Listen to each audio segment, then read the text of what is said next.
Coucou, bonjour les enfants, bonjour les bious. Vous pouvez vous installer, installez-vous confortablement. On va commencer notre séance. Et on commence tout de suite avec la séquence de témoignages. Et ce témoignage, c'est le témoignage de la famille Pires.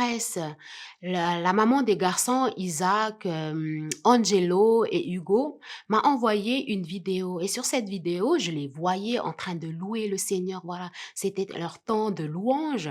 Ils louaient Dieu et à un moment donné, je voyais les garçons prier. Chacun avait sa position, voilà, prier Dieu à sa manière. Il y avait un qui était à genoux, l'autre qui était debout, mais voilà, ils parlaient à Dieu.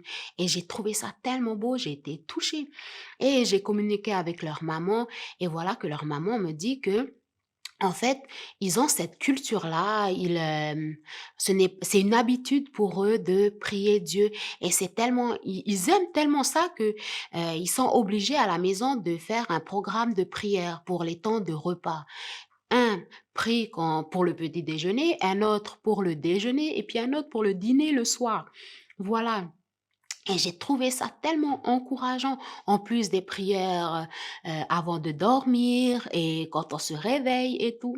Et moi, je vous encourage aussi à chacun de vous les enfants d'entretenir une relation dans la prière avec Dieu. Entretenez cela. Heu, hem, Parfois on dit aussi cultiver, prier Dieu, ayez cette relation à Dieu. Voilà, avant toute chose, quand on la première relation avec Dieu, comment le fait-on? Ben, en parlant, en lui parlant. Et parler à Dieu, ben, c'est une prière. Et la prière, comme je l'ai raconté tout à l'heure dans ce témoignage, ben, ça peut être, pendant la louange, ça peut être soit à genoux ou debout, ou en parlant explicitement ou pas du tout. Mais Dieu, il entend nos cœurs. C'est ça qui est très, très important. Et la prière efficace, c'est la prière qui vient d'un cœur qui est vrai, sincère avec Dieu. Alors, je vous encourage à vous, les enfants, de prier Dieu, d'avoir cette relation de prière de cœur à cœur avec Dieu. Et vous vous rappelez, qu'est-ce qui revient assez souvent dans les lettres de l'apôtre Paul aux églises? Quelles sont les deux choses qui reviennent les plus souvent? Ce sont, oui, aimez-vous les uns les autres et priez sans cesse. Les enfants, priez sans cesse. En tout moment parler à Dieu. Voilà, nous avons fini avec cette séquence témoignage. Nous continuons avec la séquence Un dimanche, une histoire. Un dimanche, une histoire. Nous avons commencé dimanche dernier avec une fête de l'Éternel. Et oui, les enfants, dans notre parcours de la Bible, voilà, nous arrivons à la fin. Voilà, et quel est le dernier livre de la Bible? Vous vous rappelez? C'est le livre de l'Apocalypse, oui, autrement dit, les révélations. Mais avant d'entamer ce livre de l'Apocalypse, nous nous arrêtons dans le temps avec Dieu. Mais nous nous arrêtons non pas dans n'importe quelle période de l'année, non, nous nous arrêtons sur des jours spécifiques, ce qu'on appelle des jours solennels. Ce sont les fêtes de l'Éternel, voilà, des convocations saintes de l'Éternel, des convocations de l'Éternel. Et parmi les fêtes de l'Éternel, il y en a trois qui sont très, très importantes, ce qu'on appelle les convocations saintes. Dimanche dernier, nous avons vu la première fête, la plus importante pour Dieu, que Jésus a déjà accomplie. Et cette fête-là, c'est la fête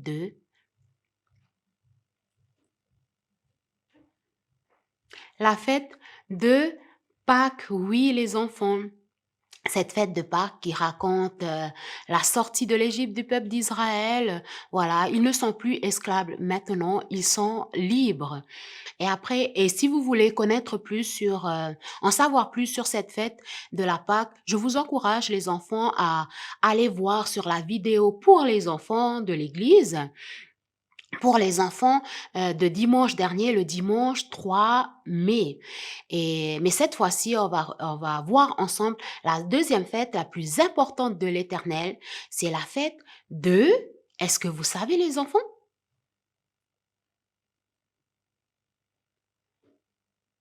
Oui, la fête de Pentecôte. La fête de Pentecôte. Qu'est-ce que c'est que la fête de Pentecôte? Plus simplement dit, la fête de Pentecôte est la fête de la réception de la Torah. Qu'est-ce que la Torah? La Torah, on peut dire aussi, c'est la réception des 10 commandements. Hashtag 10 commandements, ce que nous avons appris les enfants. C'est pour ça, pour moi, pour nous, cette année, c'était très important d'apprendre les 10 commandements parce que la réception des 10 commandements est une fête de l'Éternel, la fête de Pentecôte. Voilà, la fête de Pentecôte. Alors, quand est-ce que s'est passée cette réception des 10 commandements? Il s'est passé la Pâque. La Pâque, c'est-à-dire la sortie de l'Égypte. Voilà, à partir de la sortie de l'Égypte jusqu'à la réception de la Torah, des 10 commandements, il y a eu 50 jours qui s'est passé. 10 jours auxquels le peuple d'Israël a traversé le désert. Ils arrivent jusqu'au mont Sinaï, au pied du mont Sinaï. Après ces 10 jours, Moïse va monter tout seul. Moïse va monter à la rencontre de l'Éternel au Sinaï. Et là, il va rester avec Dieu 40 jours. Et au bout de ces 40 jours, il va recevoir les 10 commandements. Les 10 commandements, Dieu va les écrire sur des tables de pierre. 2 tables de pierre. Chacune de ces pierres, il va écrire 5 commandements. Voilà, il reçoit les 10 commandements et pendant ce temps que Dieu apparaît à Moïse, ben, le peuple d'Israël entend un vent impétueux, ils entendent du bruit, ils avaient tellement peur, ouais, c'était un événement terrible pour le peuple d'Israël et puis ils entendent une voix qui tremblait. Du coup, ils avaient peur, ils voulaient plus, ils savaient que, voilà, il y avait l'Éternel qui était là, du coup, ils avaient peur et ils ont mémorisé cet événement. Moïse redescend avec les 10 commandements.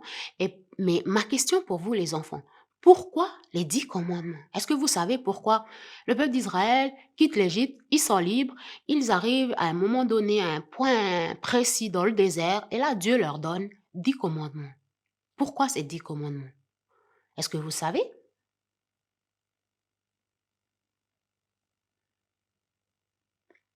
Effectivement, les 10 commandements sont là pour les aider à bien vivre leur liberté. Parce que, en fait, les enfants, le peuple d'Israël, cela fait 400 ans qu'ils sont habitués à vivre dans l'esclavage. Chaque jour, ils avaient une tâche à faire. Du coup, ils étaient habitués à vivre cela. 400 ans, ce n'est pas 100 ans, ni 10 ans, mais 100 plus 100 plus 100 plus 100. Du coup, ils étaient habitués à ça, à 400 ans de vie d'esclavage. Et puis là, ils sortent, ils arrivent dans le désert et tout d'un coup, ils sont libres. Mais comment vivre leur liberté? Eh bien, Dieu va leur donner 10 commandements qui sont en fait 10 clés. 10 clés. Qu'est-ce que c'est 10 clés? Ce sont des clés de bénédiction pour avoir une vie la plus belle que possible ici-bas, sur terre. C'est pourquoi, si nous voulons vivre une vie qui soit la plus belle possible, ben, il faut utiliser ces 10 clés-là, ces 10 commandements. Oui, ce sont 10 clés de bénédiction, mais c'est aussi 10 clés pour nous sanctifier.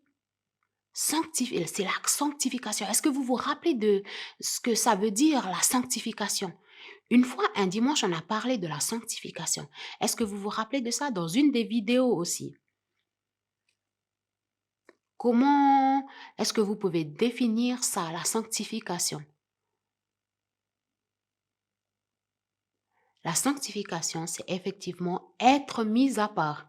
Voilà, Dieu, en donnant ces 10 commandements-là, Dieu, il veut mettre à part ce peuple d'Israël. À part par rapport à qui? Par rapport aux autres peuples, bien sûr, mais surtout par rapport aux méchants. En fait, Dieu il nous donne ces clés pour nous mettre à part par rapport aux méchants. Non pas que, comparé aux méchants, nous soyons meilleurs. Non, mais Dieu, il nous met à part. Pourquoi? Enfin, il nous met à part pour que nous soyons meilleurs que nous-mêmes. Parce que Dieu, il voit que nous avons beaucoup de capacités en nous et il voit le potentiel qu'il y a chacun de nous. C'est pour ça, il dit, voilà, première clé, deuxième clé, si tu observes bien et si tu mets en pratique ces clés-là, alors le meilleur de toi, tout ce qui est au fond de toi va ressortir et il y aura de la valeur dans ce que tu vas faire. Et tu vas voir, tu vas finir par faire toutes les choses que pour toi-même, ben, tu ne pourrais jamais faire. Et Dieu, il voit au-delà de ce que nous, on pense. C'est pour ça qu'il va donner les 10 commandements pour nous mettre à part et puis pour nous révéler ce qu'il y a au fond de nous, ce qui est meilleur en chacun de nous. Puis vous savez quoi, les enfants? Ben, en fait, le peuple d'Israël, ben, ils n'ont pas toujours été fidèles à Dieu. Ils n'ont pas été toujours fidèles à Dieu. Ils n'ont pas toujours observé ces 10 commandements. Voilà, ils ont fait ce qu'ils veulent et tout, à tel point qu'à un moment donné, dans leur tradition, dans le peuple d'Israël, ils ont dit certainement qu'un jour Dieu va renouveler cette alliance. Ils disent ça.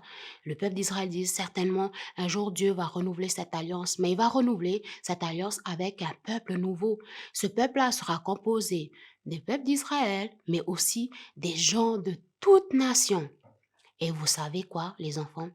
Ben, cette fête-là a été accomplie. Oui, cela s'est passé et on voit ça dans le Nouveau Testament. Et c'est encore Jésus qui a accompli cette fête. En fait, les enfants, cela s'est passé à Jérusalem, dans une chambre haute.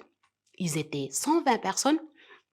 Jésus, voilà, nous avons vu qu'il y a eu la Pâque, la sortie de l'Égypte. Ils ont mis 50 jours jusqu'à que, à la sortie de l'Égypte, au bout de 50 jours, Moïse reçoit la Torah.